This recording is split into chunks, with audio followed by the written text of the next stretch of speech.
আমি এখনো পর্যন্ত বাসায় ঢোকার সময় ২ বার চিন্তা করি। কেন?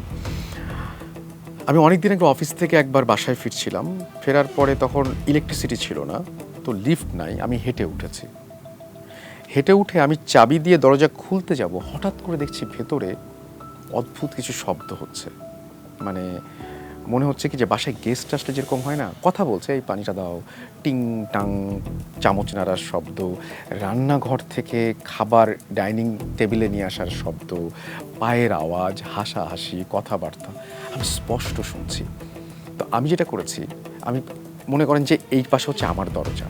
আর আমার এই পাশে আরেকটা আমার আমার আমার যে নেইবার তার দরজা। নেইবারের দরজায় কান দিয়েছি একবার। যে শব্দটা কি বাই এনি চান্স ওইখান থেকে আসছে? কারণ আমার এই বাসাতে কেউ থাকে না।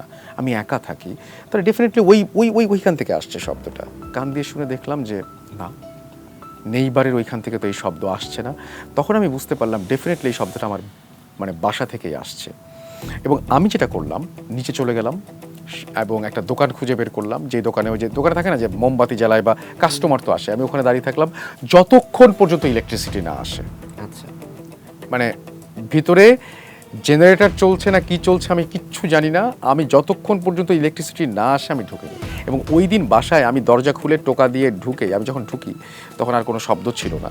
এবং আমি ফেরার সময় দারোয়ান নিয়ে আসছিলাম এবং আমি ভেতরে ঢুকে আমার রুমে চলে গেছি। রুমে চলে যেয়ে রুমের দরজা বন্ধ করে দিয়ে থেকে গেছি ওইখানে।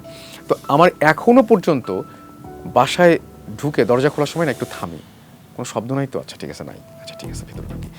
এই জিনিসটা আমাকে এখনো পর্যন্ত খুব বেশি রকমের নাড়া দেয়।